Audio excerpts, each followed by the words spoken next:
어느덧 7월 달이 이제 이번 주 그리고 다음 주 하면 다 지나가게 됩니다. 선하고 아름다운 하나님, 오늘 이제 마지막 두 번째 메시지, 다음 주까지 하면 막을 내리게 되는데, 오늘은 희생의 하나님 함께 만나기를 원합니다. 성도 여러분, 가장 위대한 사랑은 자신을 희생하는 사랑입니다. 13절 말씀해 보니까 사람이 친구를 위하여 자기 목숨을 버리면 이보다 더 큰 사랑이 없나니라고 예수님께서 말씀하고 계십니다. 이러한 자기를 내주는 희생이 없이는 구원의 역사도 없겠죠. 하나님께서 그냥 하늘에서 다 용서해 줄게 이렇게 선포하시면서 구원을 이루시지 않으셨습니다. 구원은 죄의 삭을 죽음으로 대속하신 성육신의 사랑과 희생을 통하여서 얻게 되는 것입니다. 높은 보좌를 포기하시고 낮은 곳으로 찾아오셔서 십자가를 감당하신 예수 그리스도의 희생으로 말미암아 저와 여러분들이 구원의 생명을 얻은 것을 믿으시기 바랍니다. 그 구원의 메시지가 우리에게 선포되고 저와 여러분들이 이렇게 하나님의 은혜 가운데서 예배를 드린 것 자체도 사실상 누군가의 희생이 있었기 때문에 또한 가능한 것을 우리는 깨달아야만 합니다. 이번 주 화요일 날 저희 교회 모든 사역자들이 여기 레이크쇼어에 있는 비전 펠로십 박물관에 방문을 할 수 있는 시간을 가졌습니다. 정말로 모든 성도님들께 권장을 하고 싶고요. 특별히 우리 교회의 장로님들, 우리 권사님들, 안수집사님들, 목자들도 그렇고 목장별로 이렇게 같이 견학을 가면 참 좋을 것 같아요. 그곳에 가면 초창기에 한국으로 선교사로 결단하고 선교 사역을 하신 196명의 선교사님들의 이야기와 기록이 담겨져 있습니다. 게일 선교사님, 맥켄지, 스콜필드 선교사님들의 이야기가 다 있는데 그 196명의 선교사님들 이야기 중에서 저에게 개인적으로 가장 감동 깊게 왔던 선교사님은 여자 선교사님이었어요. 그의 이름은 로제라 셜우드 홀이라고 하는 선교사님입니다. 그림을 한번 보여주시고요. 여러분 그 그림을 보시면은 가장 오른편에 이렇게 할머니 같이 안경 쓰신 분이 바로 로제라 셜우드 홀 선교사님이신데, 이 선교사님은 1890년부터 1943년까지 무려 53년 동안 한국에서 선교사로 사역을 감당하셨습니다. 우리나라의 의학 발전과 진료를 위해서 헌신하셨던 분이에요. 사실 이분은 캐네디안이 아니었어요. 미국인이었습니다. 그래서 유펜 여자의과대학을 졸업하고 뉴욕에서 의학으로 의사활동을 하고 있는데, 그 당시에 캐네디안 남자를 만나게 됩니다. 그 남자의 이름은 윌리엄 제임스 홀이라고 하면서 퀸스 대학교의 의대를 졸업하고 뉴욕에 갔는데 로제라라고 하는 여인을 만나가지고 연애를 하게 되는 거예요. 근데 이 제임스 홀 선교사님이 연애를 하면서 나는 원래 한국 땅에 가서 선교사로 헌신을 한 사람이다. 당신도 나와 함께 한국에 가서 헌신을 하고 결혼하고 같이 사역을 하면 좋겠다. 그렇게 초청을 하니까 로제라라고 하는 여인이 제임스 홀을 따라서 한국에 가요. 그래서 한국에서 결혼식을 하게 됩니다. 그러니까 선교사님들이 한국 땅에서 결혼한 제1호 커플이 태어나게 된 것이죠. 그리고 나서 이제 아들을 낳게 되는데, 그 아들은 그 유명한 셜우드 홀이라고, 여러분 옛날에 학교 다닐 때 그 크리스마스 실 결핵 그 우표 모으신 기억이 나실 거예요. 그것을 시작하신 분이십니다. 그래서 셜우드 홀이라고 하는 분이 선교사의 자녀로 제1호로 한국 땅에서 태어나게 되고, 둘째를 임신하였을 때 3개월밖에 되지 않았는데 남편은 한국 땅에서 돌아가시게 됩니다. 너무나도 안타까운 일이 벌어진 거죠. 웬만한 사람이면 보따리 싸고 이제 미국으로 이제 돌아갈 터인데, 한국 땅에서 평생을 바치면서 자녀를 키우고, 이 셜우드 헐은 나중에 또 토론토로 보내가지고 여기 U of T 토론토 의대에서 공부를 하게 한 다음에 다시 한국으로 데리고 와서 한국에서 이 가정이 대를 이어가지고 무려 100년이 넘게 의료 사역을 하면서 복음을 증거하게 됩니다. 이 로세다 셜우드 허 여사는 한국 최초의 평양 맹인 학교를 설립하게 되고 경성 여자 의학 전문 학교를 만드시는데 그것이 이제 고려대학교 의대가 되게 되죠. 이렇게 한국에서 너무나도 많은 사역을 하면서 한국에서 그 당시에는 4명의 1명이 결핵으로 죽게 되었는데, 이 결핵 퇴치의 가장 앞선 가정으로 이 셜우드 헐이 한국에서 역사상 남게 되는 놀라운 일이 벌어지게 됩니다. 저는 이번 박물관에 가가지고 너무나도 많은 감동을 받으면서 정말 100년 전에 이 캐나다 땅에서 이런 수많은 선교사님들이 희생을 했기 때문에 오늘날 우리 한국교회가 그리고 이민교회가 변화와 성장과 부흥을 경험할 수 있었다라고 하는 것을 다시 한번 깨닫게 되었습니다. 여러분, 이렇게 멀리 100년 전 그리고 먼 곳에 있는 것만이 아니라 우리의 지극히 일상적인 삶 가운데에서도 마찬가지 아닙니까? 저와 여러분들이 이렇게 하나님 안에 은혜 가운데서 예배를 드릴 수 있었던 것들은 누군가의 희생 때문에 이루어지는 것입니다. 누군가가 오늘 새벽부터 나와서 친교실에서 음식을 만들고, 누군가가 몇 주 전부터 찬양을 연습하고 성가대가 모이고 예배를 구상하고, 또 이런 헌신과 희생 가운데에서 우리가 함께 예배를 드릴 수 있는 것이죠. 우리 부모님들의 희생이 없으면 우리 세대는 없을 것입니다. 신앙의 선배가 있기에, 그리고 우리 1세들의 희생이 있기에 2세들과 3세들이 그 열매를 따먹을 수 있는 것입니다. 그러므로 말미암아 우리가 정말 철이 들고 성장하고 성숙한다는 것은 그 희생을 인정하는 것으로만 끝나는 것이 아니라 우리도 그 희생의 자리로 한 발자국 한 발자국 나아가는 것을 의미하고 있습니다. 하나님께서는 저와 여러분들을 섬김의 자리로 부르셨고 희생의 자리로 부르셨다라고 하는 것입니다. 사실상 우리가 사회에서 위치를 요구할 때가 있습니다. 심지어는 교회 안에서도 직분을 선하게 추구할 때가 있습니다. 하지만 여러분, 우리가 섬긴다라는 것, 어떠한 포지션에 있는 것, 그리고 직분을 감당한다는 것은 희생을 요구하는 자리라고 하는 것이죠. 오늘 예수님께서는 우리가 서로 사랑하라고 말씀하시는데 그냥 사랑이 아니라 희생적인 사랑을 감당하라고 명령하고 계십니다. 그 자리로 초청하고 계시다라고 하는 것이죠. 12절 말씀 같이 한 목소리로 읽도록 하겠습니다. 시작. 내가 너희를 사랑한 것 같이 너희도 서로 사랑하라. 예수님께서 우리를 사랑하신 것 같이 그 희생적인 사랑을 우리가 서로에게 해야 된다라고 말씀하고 계시죠. 어떤 희생이 있을까요? 때로는 시간적인 희생이 필요하겠죠. 물질적인 희생도 필요합니다.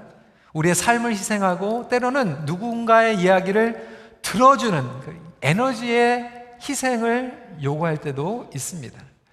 여러분, 부부관계가 참 그 로맨스에 빠져가지고 연애하다가 결혼을 해가지고 사실상 신혼부부들이 제일 힘들어하는 부분이 뭐냐면 로맨스는 있는데 결혼하고 나서부터는 그냥 서로 좋다고 사라지는 게 아니거든요.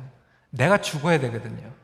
내가 희생을 해야지만 상대방을 온전히 사랑할 수 있는데 희생이 안 되기 때문에 부부간에 갈등이 찾아오게 되는 것이고, 사실상 부모로서 자녀들을 위한 희생을 해야지만 온전하게 우리 자녀들을 말씀으로 양육할 수 있다라고 하는 것이죠. 교회 공동체도 마찬가지입니다. 솔직히 우리가 교회 안에서 직분을 받을 때 희생을 감당하지 못하면 그냥 솔직히 인정하고 그 직분을 감당하지 않는 것이 오히려 공동체를 보면 더 이득이 있습니다. 희생하지 못하는데 우리가 어떠한 자리를 요구할 때 그것 때문에 서로가 힘든 그런 경우들을 보게 됩니다. 이렇게 희생의 사랑을 통하여서 하나님께서 우리에게 은혜를 부어주셨는데도 불구하고 희생을 통하여서 안 좋은 결과들을 경험한 분들이 다 있을 거예요. 내가 희생을 했는데 상처를 받을 때가 있었고, 희생을 했는데 실망을 얻을 때가 있지 않았습니까? 그러다 보니까 이제는 희생을 두려워하게 됩니다. 회의감이 찾아오게 되는 거예요. 그래, 이제는 희생하지 말자. 철저히 나를 위해서, 나의 식구들을 위해서, 심지어는 어떤 부모님들은 자녀들에게 우리 가족이 항상 먼저야. 다른 사람들에게 주는 것은 나중에 남으면 주는 거지 먼저 우리 식구를 챙겨야 돼, 이렇게 말씀하는 분들도 있을 줄 모르겠습니다. 왜 이런 회의감과 상처와 실망이 찾아왔을까요? 이 시간에는 어떻게 하면 온전한 희생적인 사랑을 회복할 수 있는가 함께 나누는 시간을 갖기 원합니다. 첫 번째로 인간적인 희생과 거룩한 희생을 분별해야 됩니다. 여러분, 인간적인 희생은 왜곡되기가 참 쉽습니다. 인간적인 희생을 하고 나서 쓴뿌리로 원망이 찾아오고 분노, 그리고 섭섭할 때가 참 많이 있어요. 나름대로 내가 시간을 주고 물질을 주고 희생을 많이 했는데 참 상처받고 섭섭할 때 많이 있지 않습니까? 어떤 경우에는 내가 희생을 하고 나서 권리 주장을 할 때가 있어요. 저희 교회에서는 그럴 일이 없겠지만 때로는 우리가 교회에서 내가 이런 공로를 했고 이런 희생을 했고 내가 이런 sacrifice 했으니까 나를 인정해 줘야 된다, 권리 주장을 요구할 때가 있고요. 지나친 요구, 이거를 영어로 over compensating이라고 얘기를 하기도 합니다. 그러니까 사회에서 희생하고 나서 나중에 막 그 대가를 주장하는 거죠. over compensate 받기를 요구하고 그것 때문에 가정이 힘들어지고 그리고 또한 공동체가 힘들어지는 경우를 보기도 합니다. 예수님께서 말씀하시는 거룩한 희생은 어떠한 성격을 가지고 있는지 살펴보기 원합니다. 오늘 15절 말씀을 보니까 이제부터 너희를 종이라 하지 아니하리니 종은 주인이 하는 것을 알지 못함이라 너희를 친구라 하였노니 내가 내 아버지께 들은 것을 다 너희에게 알게 하였습니다. 이 말씀을 보면 예수님께서 우리를 위하여서 희생을 하셨는데도 불구하고 첫 번째로 예수님은 배상을 요구하지 않으셨다라고 하는 것입니다. 그래서 첫 번째로 거룩한 희생은 배상을 요구하지 않습니다. It's not demanding something in return. 그러니까 인격적인 관계 회복과 친밀함을 위한 동기로 움직이는 희생이라고 하는 거예요. 그렇기 때문에 그 희생으로 인하여서 권리를 주장하거나 배상을 요구하지 않습니다. 근데 반대로 이 세상에서 말하는 희생은 무언가 내가 값을 치르고 희생을 하면 보상을 받아야 하는 이 give and take를 기초로 시작하고 있다라고 하는 거예요. 내가 이만큼 희생했으니까 당신도 나에게 줘야 된다. 그러다 보니까요, 여러분, 이 부부관계 가운데서도 처음에는 그냥 신혼살림 하면서 그냥 희생을 해요.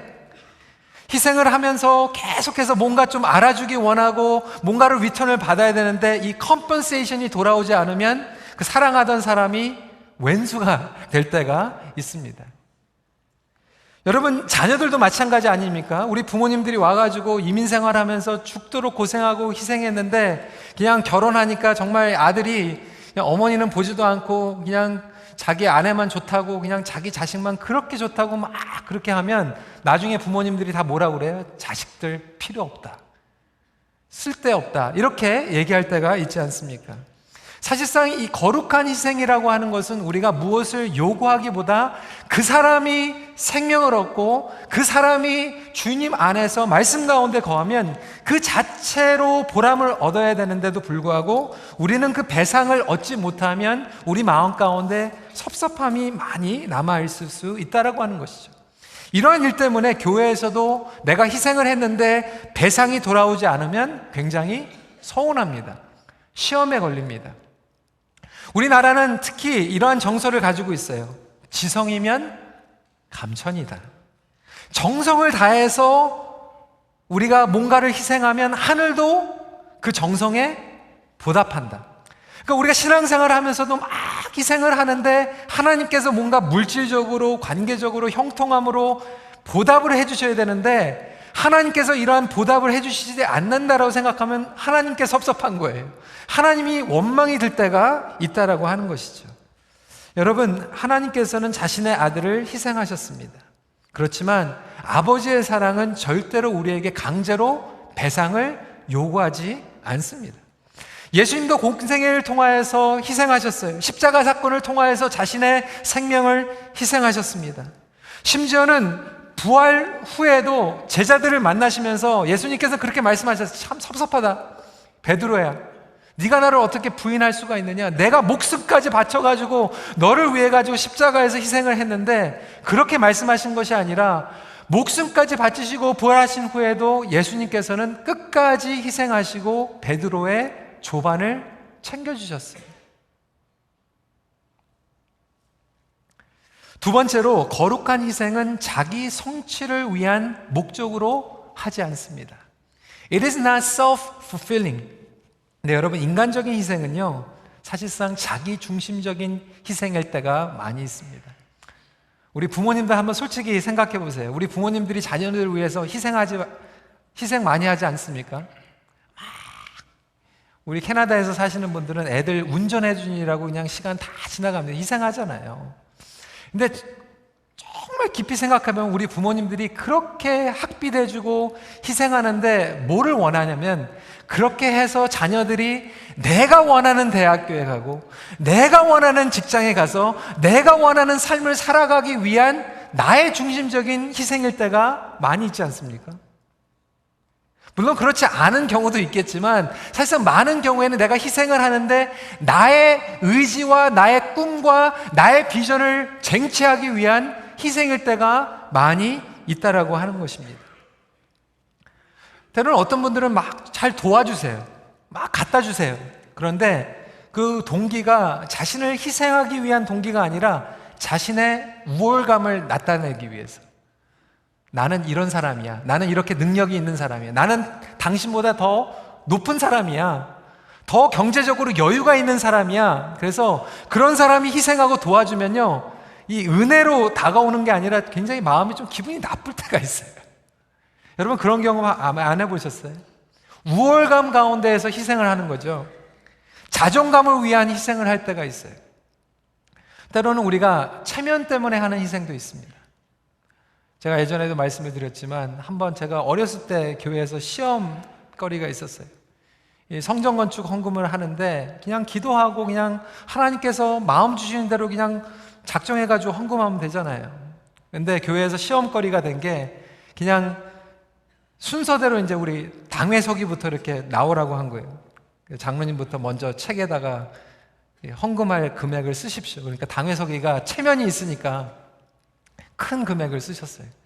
그 다음 장로가 이렇게 딱 와가지고 보니까 그 앞에 있는 장로님이 또 어마어마한 금액을 써가지고 또 체면이 있으니까 또 어떻게 해요? 또 비슷하게 또 금액을 쓴 거죠. 순서대로 다 체면대로 이렇게 금액을 썼는데 나중에 주일 예배가 끝나고 집에 가가지고 제정신이 돌아오니까 이거 체면 때문에 쓴 거거든요. 기쁨으로 써야 되는데 체면 때문에 하다 보니까 나중에는 시험거리가 돼가지고 막 교회가 힘들어지는 그러한 경우들도 보게 됩니다. 여러분, 이런 모든 것들이 자기를 만족시키기 위한 자기중심적인 희생이에요. 나의 의, 나의 열심 때문에 하는 희생이 얼마든지 있을 수 있다라고 하는 거예요. 여러분, 이번 주에 우리가 말씀을 보면서 사사기 11장에 입다가 누구를 희생시킵니까? 자기 딸을 희생시켜요.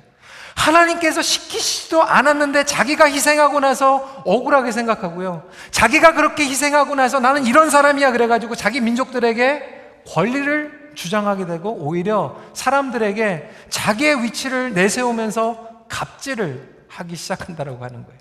세상에서는 자기가 희생을 많이 하고 나서 내가 희생 많이 했으니까 내가 군림해야 되겠다, 내가 희생을 많이 했으니까 나는 이런 것을 받아야 될 자격이 있다라고 하면서 오히려 희생 많이 하는 사람들이 다른 사람들을 얕잡아보고 갑질을 하는 그런 일들이 많이 있지 않습니까? 여러분, 그런 희생은요, 하나님께서 받지도 않으시고 기뻐하지도 않으신다라고 하는 것입니다. 그런데도 불구하고 우리는 하나님께서 시키시지 않은 희생을 가지고 내가 내 체면 때문에, 내 중심적으로 내 욕심 때문에 하고 나서 힘들어하고 시험에 빠지는 경우들도 있지 않습니까? 세 번째로, 거룩한 희생의 참된 가치는 평가절하되지 않습니다. 여러분, 이게 무슨 뜻인지 아세요? 저도 잘 모르겠어요. 영어로 저는 그냥 더 쉽게 sacrifice is not spoiling. 근데 이 spoiling을 막 네이버 국어사전으로 막 찾아보는데 그래도 가장 비슷한 말이 이 평가절하. 이건 뭐냐면 그 값싼 것으로 만들어버린다라고 하는 거예요. 거룩한 희생의 은혜의 가치는 절대로 사라질 수 없습니다. 디트리 보네퍼는 제자들을 통하여서 하나님의 값비싼 은혜의 희생을 값싼 은혜로 만들어버리는 오늘날의 그리스도인들을 지적하고 있습니다. 여러분, 그 하나님의 은혜를 깊이 경험하지 못하는 사람들은 이 은혜를 가지고 하나님의 희생을 당연시 여기는 유혹과 위험에 빠질 수 있다라고 하는 거예요. 그래서 우리 부모님들이 막무가내로 우리 자녀들을 위해서 희생할 때가 있어요. 근데 여러분, 우리 자녀들이 그렇게 희생하니까 변합니까? 스포일 될 때가 굉장히 많아요. 너무나도 창피한 이야기지만 저는 어렸을 때 저희 어머니가 가장 좋아하는 부분이 그 배를, 저한테 이렇게 배를 잘라가지고 깎아가지고 주시면 저희 어머니는 그 씨하고 그 꼬리가 있는 거를 제일 좋아하시는 줄 알았어요. 제일 맛있는 걸 저한테 주시고 제가 엄마는 왜 그것만 먹어요? 어렸을 때니까. 그러니까 엄마는 그 부분이 제일 좋아서. 저는 정말 저희 어머니는 그걸 좋아하시는 줄 알고 나중에는 어머니 그거 드세요. 철이 나고 생각해 보니까 그게 어머니의 희생 아닙니까? 근데 여러분, 우리가 철이 안 들고 정말 그것을 이해하지 못하고 미성숙하면요, 다른 사람들이 그 희생을 하는 것을 당연시 여기고 스포일 될 때가 너무나도 많이 있어요. 오늘날 교회 안에서도요, 여러분, 우리가 신앙생활을 조금 더 안 믿는 분들, 그리고 교회에서 시험, 그리고 또 어려운 분들을 위해서 더 잘 섬기기 원하는 그런 마음으로 이런 여러 가지 생활들, 그리고 서비스를 하는 것도 중요하지만 어떤 면에서는 우리가 그런 것들 때문에 우리가 신앙생활 가운데서 스포일되는 경우들도 있다라고 하는 거예요. 한 번은 우리 EM에서 교회에 나오지 않았던 분들, 성경책을 가지고 있지 않은 분들을 위해서 성경 봉독을 하는데 이제 그 성경 말씀을 이렇게 파워포인트로 올렸어요. 근데 그러다 보니까 이게 너무나도 이제 당연시 여겨지니까 이 성경책을 이제 가지고 나오지 않게 되는 거죠. 성경책을 가지고 나오지 않으면서 성경책을 가지고 나오지 않으니까 때로는 말씀이 보이지가 않을 때 막 거기 안에서 막 컴플레인을 하게 되는 거예요.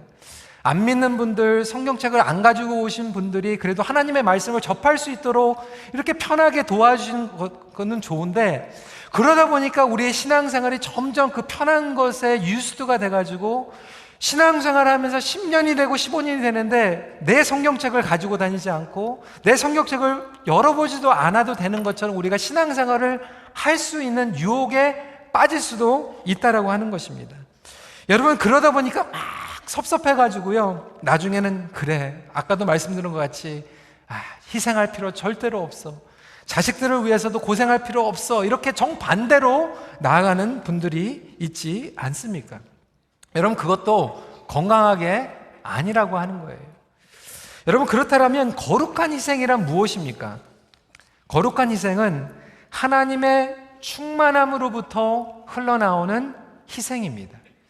온전한 희생은 충만함에서부터 시작한다라고 하는 거예요. 모든 종교가 다 희생을 강조합니다. 여러분, 희생이 없는 종교는 없어요.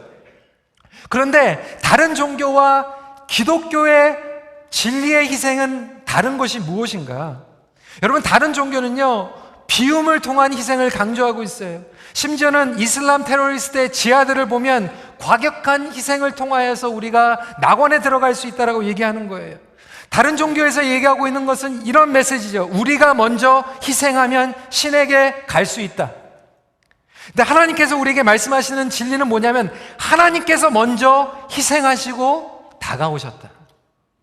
저와 여러분들이 그 하나님의 사랑을 경험할 수 있었던 것은 하나님께서 먼저 희생하시고 하나님께서 먼저 우리에게 다가오셨고 하나님께서 우리를 먼저 충만함으로 채워주심으로 말미암아 그 충만함이 차고 넘쳐서 우리도 다른 사람들에게 나눠주는 희생을 감당할 수 있다라고 하는 거예요.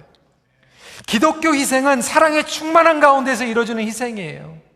여러분, 이러한 희생 가운데서 거하려면 예수 그리스도의 그 임재한 가운데서 그 사랑을 맛볼 수 있어야 된다라고 하는 것이죠. 9절 말씀 같이 읽도록 하겠습니다. 시작. 아버지께서 나를 사랑하신 것 같이 나도 너희를 사랑하셨으니 나의 사랑 안에 거하라. 주 안에 거하고 주 안에 충만하면 흘러가는 것들을 통하여서 우리가 아깝지 않게 계산치 않는 희생을 할 수 있다라고 하는 거예요. 예수님께서는 충만한 가운데에서 희생하셨어요. 하나님과의 그 충만한 관계 가운데에서 자신을 희생하셨다라고 하는 거예요. 그렇다면 마찬가지로 저와 여러분들도 주 안에 거하는 충만함 가운데에서 다른 사람들에게 나눠줄 수 있는 희생을 감당하기를 소원합니다. 여러분, 우리가 충만하게 거하면요, 우리가 예배로 하나님 앞에 드리고요, 또 11조를 드리고 또 우리의 시간을 드릴 때 아깝지가 않아요. 여러분, 우리가 부부 생활을 하면서도요, 사랑으로 충만하잖아요. 비전으로 충만하잖아요. 그러면 내가 지금 나의 부인을 위해서, 나의 남편을 위해서 희생하는 것이요, 아깝지가 않아요. 그런데 그 사랑이 메마르니까, 뱅크럽시가 되니까 내가 하고 있는 이 희생이 억울하고 아까운 거예요. 그렇다면 이 충만한 사랑은 무엇인가? 첫 번째로, 충만한 가운데 흘러보내는 희생은 그 자체가 특권이라고 하는 거예요. 16절 말씀 같이 읽도록 하겠습니다. 시작. 너희가 나를 택한 것이 아니요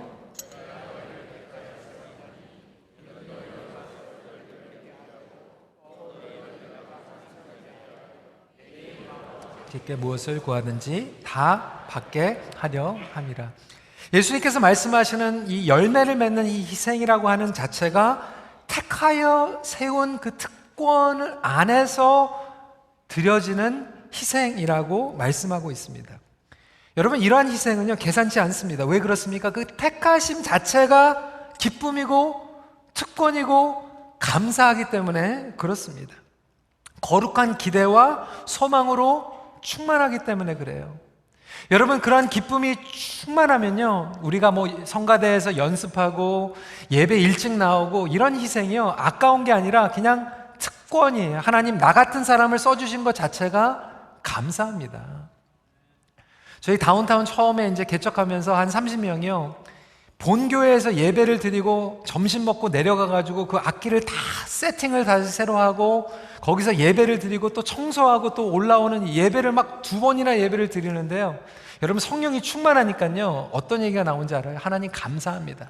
우리 같은 사람은 예배를 2번이나 드릴 수 있도록 해주셔서 감사드리고, 우리 같은 사람을 써주셔서 이 다운타운에서 사용받게 해주심을 감사드립니다. 여러분, 목적이 분명하잖아요. 그러면 설교를 제가 2번을 하든 3번을 드리든 4번을 드리든 그게 감사한 거예요. 왜냐하면 하나님 저에게 이런 귀한 부르심을 주셔가지고 제가 설교를 한 번 하고 끝나는 게 아니라 우리 교회를 이렇게 부흥하게 해주셔가지고 제가 영어로도 설교하게 해주시고 청년들에게도 설교하게 해주시고 다운타운에도 설교해 주시니까 너무나도 감사드립니다. 이게 우리의 생각과 우리의 자세와 우리 마음 자세가 충만함으로 거하면 바뀌게 된다라고 하는 거예요. 근데 이 충만함이 없으면 내가 한 번 하는 것도 아깝고요, 왜 하나님 나를 찍어가지고 저 사람은 놀고 있는데, 저 사람은 아무것도 안 하고 있는데 왜 저를 이렇게 시키십니까? 그러면서 우리가 봉사하는 거가 억울하게 느껴지고, 정말로 왜 하나님께서 나만 사용하시나, 이렇게 생각이 뒤집어서 들 때가 있다라고 하는 거예요. 여러분, 메마른 가운데서 희생하면요, 억울하고요, 정말 아깝습니다. 성도 여러분, 제가 여러분들에게 여쭤보겠습니다. 여러분의 배우자를 위해서 지금 어떠한 희생을 감당하고 있다라면 억울합니까? 아니면 특권이라고 생각이 됩니까? 여러분, 부엌에서 아니면 주차해서 여러분들이 하나님께서 부르심을 주셔가지고 그 열정을 가지고 섬기는데 아무개 집사님이 옆에서 도와주지 않는다라고 했을 때 여러분 억울합니까? 아니면 여러분에겐 그것이 특권이라고 생각이 됩니까? 부모들이 자녀들을 정말로 사랑하면요, 자기 집에 그냥 몇만 불, 아니 수십만 불을 투자해도 아깝지 않는 이유가 무엇입니까? 거룩한 기대가 있기 때문이 아닙니까? 소망이 있기 때문에 그런 거 아닙니까? 마찬가지로 하나님께서 우리에게 충만함을 주신다라면 그 믿음의 기대와 소망으로 나의 희생을 계산치 않게 된다라고 하는 것입니다. 11절 말씀에 지난주에 저희가 함께 나누었지만, 내가 이것을 너에게 이루면 내 기쁨이 너희 안에 있어 너의 기쁨을 충만하게 하려 함이라. 저는 우리 모든 성도님들이 하나님께서 주시는 그 부르심 가운데 감당하는 희생을 특권으로 생각하고 프리빌리지로 생각하고 응답할 수 있기를 간절히 소원합니다. 두 번째로, 충만한 가운데 흘러보내는 희생은 예수님만을 드러냅니다. 이는 너희로 가서 열매를 맺게 하고 또 너희 열매가 항상 있게 하여 라고 말씀하고 계시는데, 그 열매는 무슨 열매입니까? 궁극적으로 예수님을 드러내는 열매예요. 예수님을 드러내는 희생이라고 말하고 있습니다. 여러분, 우리가 희생을 하면서도요, 예수님을 드러내지 못하는 희생들이 얼마나 많이 있습니까? 내가 드러내야 되고 내가 인정받아야 되는 그러한 희생. 많은 분들이요, 시간 희생하고 물질 희생 얼마든지 하는데 사실상 제일 희생하지 못하는 게 뭐냐면 내 고집, 내 자존심을 희생하지 못할 때가 많이 있어요. 제가 며칠 전에 어느 분 이야기를 들었는데, 목사님이 목회를 하시다가 목회를 사임을 하셨대요. 왜 갑자기 사임을 하셨나? 아마 당회에서 장로님들하고 조금 의견이 부닥쳤던 것 같아요. 근데 이 목사님이 조금 어거지를 쓰셨어요. 장로님들한테 이렇게 설명했대요. 내 뜻이 관철이 안 되면 제가 목회자 사임하겠습니다. 근데 그게 관철이 안 됐대요. 그래서 사임하셨대요.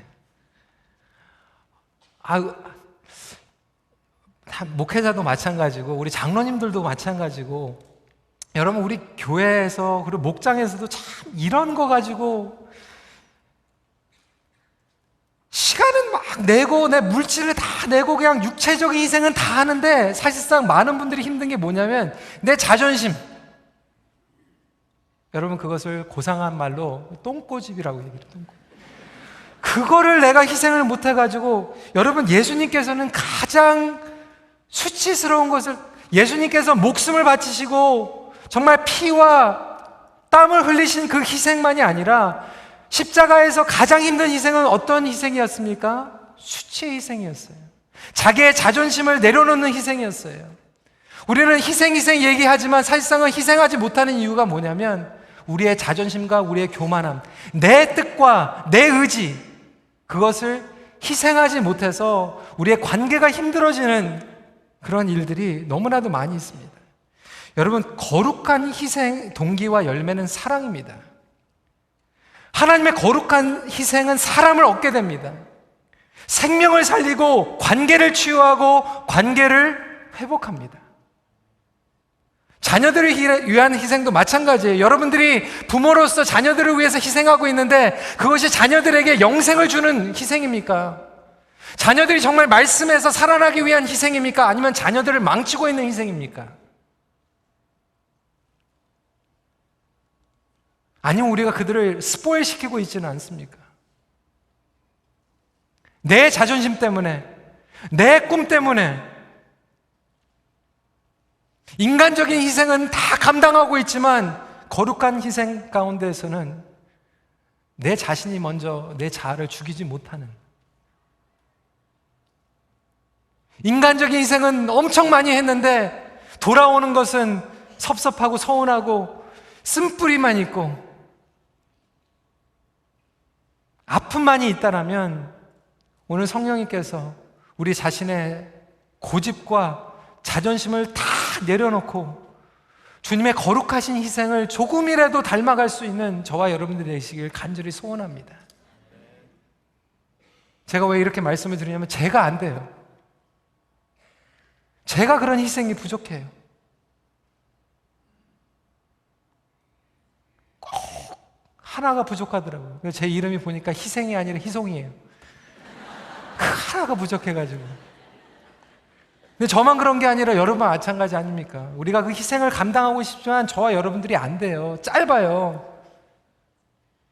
이 거룩한 희생은 십자가가 없이는 안 된다라고 하는 거예요. 위대한 희생은 십자가의 거룩한 희생이에요. 거룩한 희생은 자신을 부인하고 예수님만 드러냅니다. 십자가는 우리에게 주시는 하나님의 사랑과 희생의 약속이에요. 그렇다면 우리가 다시 한번 생각해 보면 과연 나의 안에는 십자가의 능력이 있는가?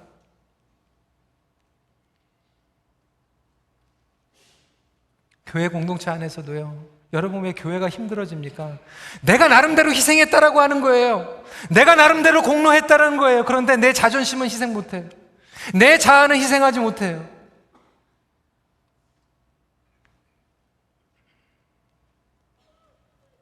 고부 간의 갈등, 부부 간의 갈등, 사회에서 갈등도 다 마찬가지예요.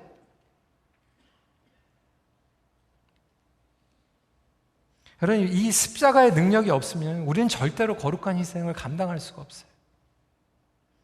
그렇다면 내 안에, 우리의 가정과 목장 안에 예수님의 충만함이 흘러나가는 희생이 있는가?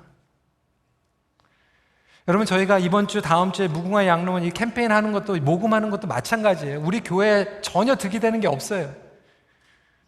오늘날 많은 교회들이 더 큰 건물, 더 큰 장비들 얻기 위해서 헌금은 잘하지만 우리 교회에게 퍼스널하게 이익이 오지 않는 그러한 모금들 참 힘듭니다.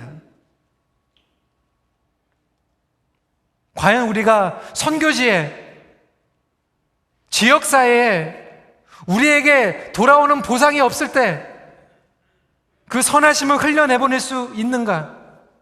아니면 우리끼리 좋은 교회인가? 우리끼리 좋은 가족인가? 우리끼리 좋은 목장인가? 과연 우리는 생명을 얻고 사람을 살리는 공동체인가? 저는 오늘 이 말씀 선교사님의 이야기로 시작해서 선교사님의 이야기로 마무리하고자 합니다. 여러분, 실제로 있었던 이야기예요. 지난달에 여기 옥빌에 있는 하베스트 차플, 유명한 교회죠. 캐네디언들이 많이 참석하는 교회입니다. 지난주에 우리 스태프들 중에서 그 기도 모임을 어떻게 하는지 한번 갔다가 중동 선교지에서 오신 선교사님의 간증을 듣고 충격을 받아가지고 우리 목회자들에게 다 나눠줬는데 제가 여러분들과 함께 나누기로 하는 실제로 있었던 이야기예요. 한 목회자 가정이 중동의 미존도 종족에 복음을 전하러 장기 선교사로 파송을 받게 됩니다. 근데 그곳에 도착한 지 얼마 안 된 어느 날 밤 집에 문을 두드리는 소리가 나는 거예요. 목사님이 내려가가지고 문을 열어줬대요. 문을 열어줬는데 문 앞에는 복면을 한 남자가 3명이 있었고 그 중에 한 사람이 권총을 가지고 이 목사님의 머리에 쏘고 목사님이 그 자리에서 돌아가시게 됩니다. 순교를 당하시게 된 거예요. 파송받고 며칠 안 돼서. 이 충격적인 소식이 선교 본부에 전달이 되고 모든 선교사님들이 슬픔에 잠기게 됩니다. 그런데 그 와중에 다른 목사님 한 분이 가족들과 함께 그곳에 저희를 파송시켜 주십시오. 헌신을 하시게 됩니다. 참 대단하죠. 그곳에 도착한 지 며칠 안 됐는데 어느 날 밤 마찬가지로 문에 두드리는 소리가 난 거예요. 저 같으면 그 문 안 열어줄 텐데 목사님 내려가가지고 또 문을 열어주세요. 아니나 다를까 복면을 한 3남자가 서 있는데 그 복면을 한 사람들을 본 순간 이 목사님이 이제 죽었구나라고 생각이 됐대요. 총을 겨누고 이 목사님이 보자기를 세우더니 차로 싣고 납치를 해가게 됩니다. 그 밴에 가면서 어디로 가는지 모르는데 한참을 가는데 가서 고문을 당할지도 모르겠다. 가서 순교를 당할지 모르겠다. 그런 마음을 가지고 기도하면서 가게 됐습니다. 한참을 가더니 어느 건물로 들어가는데 실내로 들어가니까 이 보자기를 벗겨주는데 자기 앞에 900명의 슈웨이 모슬렘 남자들이 서 있더래. 900명이. 얼마나 놀랐겠어요. 기겁을 했겠어요. 자기를 납치했던, 복면을 했던 사람이 복면을 벗으면서 이렇게 얘기를 합니다. 바로 자기가 이전에 왔던 그 선교사님을 총으로 쏴 죽인 범인이래. 그렇게 선교사님을 쏴 죽이고 나서 그날 밤에 잠을 자려고 하는데 거기에 있는 그 900명이 똑같은 밤에 똑같은 꿈을 꿨대요. 그들의 손에 피가 묻어져 있더래요. 물에 가가지고 그 피를 씻으려고 아무리 씻는데 그 피가 씻겨지지 않더래요. 그들이 두려움 가운데 있는데 음성을 듣는 거예요. 그 피를 어떻게 씻는지 가르쳐줄 수 있는 사람을 내가 보내겠다.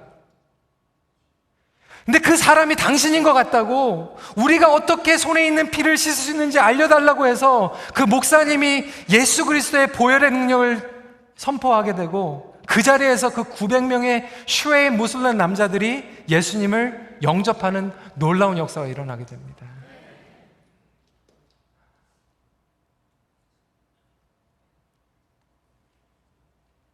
저는 그 간증을 듣고 충격에 빠졌죠.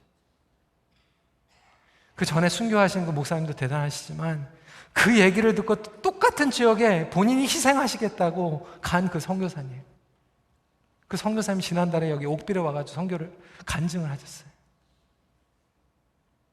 성도 여러분, 거룩한 희생의 열매는요, 우리의 생명이 다한 후에도 거룩한 열매를 맺을 줄 믿으시기 바랍니다. 여러분들이 조그만 그 거룩한 희생이 여러분 가정에, 목장에, 우리 공동체 사회에 나가서 인간적인 희생이 아니라 하나님의 충만함으로 드리는 그 거룩한 희생은요, 조그만 거였을지라도 영원한 열매를 맺게 되고요, 하나님께서는 그 거룩한 희생을 기쁘게 받으시고 100배, 1000배의 열매를 맺게 하실 걸 믿으시기 바랍니다. 나름대로 희생은 감당하고 있지만 내 안에 충만한 생명과 기쁨은 메마른 지 오래되었고 원망이나 억지로 강요된 의무감만 남겨져 있다면 이 시간에 같이 기도했으면 좋겠어요. 하나님, 우리에게 기쁨을 부어주시고 은혜의 충만함을 허락하여 주셔서 더 이상 내가 인간적인 희생으로 억지로 이 악물고 하는 원망과 분노 가운데 섭섭한 희생이 아니라 주면 줄수록 아깝지 않고 주면 줄수록 나에게 보람이 되고 주면 줄수록 내가 믿음으로 열매를 바라볼 수 있는 거룩한 희생을 감당할 수 있는 자리로 한 발자국 조금 더 나갈 수 있도록 인도하여 주시고, 그 십자가의 능력과 십자가의 은혜가 나의 가정 가운데, 나의 공동체 가운데 충만하게 넘치는 우리의 삶이 되게 하여 주시옵소서. 이렇게 고백할 수 있는 제 자신, 저 여러분들이 되기를 간절히 소원합니다. 우리 이면수 목사님 지금 북한의 동족들을 위해서 희생하고 계세요. 하지만 그 희생의 결과가 원망과 그 선교에 대한 회의감이 아니라 오히려 더 그 민족을 품고 나아갈 수 있는 거룩한 소원으로 되기를 저희들이 함께 기도하는 것 아니겠습니까? 오늘 말씀을 정리합니다. 예수님의 충만함으로 생명과 사람을 얻는 기쁨과 보람을 맛보십시오. 기도하겠습니다.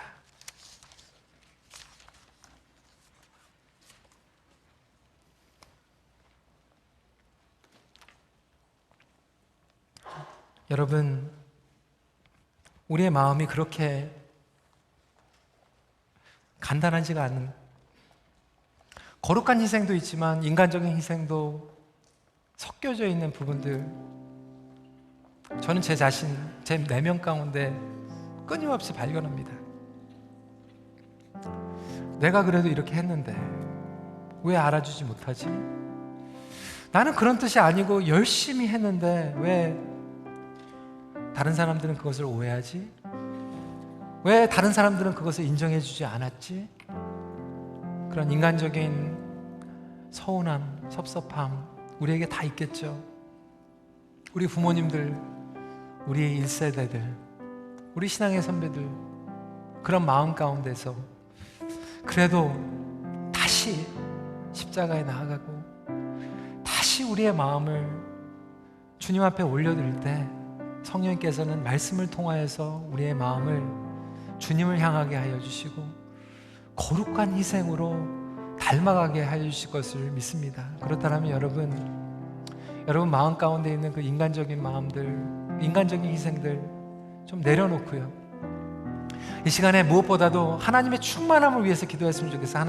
하나님 안에서 제가 충만하게 거하게 해주셔서 그 오버플로우 되는 그 넘쳐나고 흘러나는 것으로 흘려내보게 해주셔서 그런 희생은 정말 아깝지 않고 후회되지 않는 희생, 그런 삶을 살아갈 수 있도록 우리를 붙잡아 주시옵소서. 그런 마음 가운데 우리가 간절하게 기도하는 시간 갖도록 하겠습니다. 기도하시겠습니다.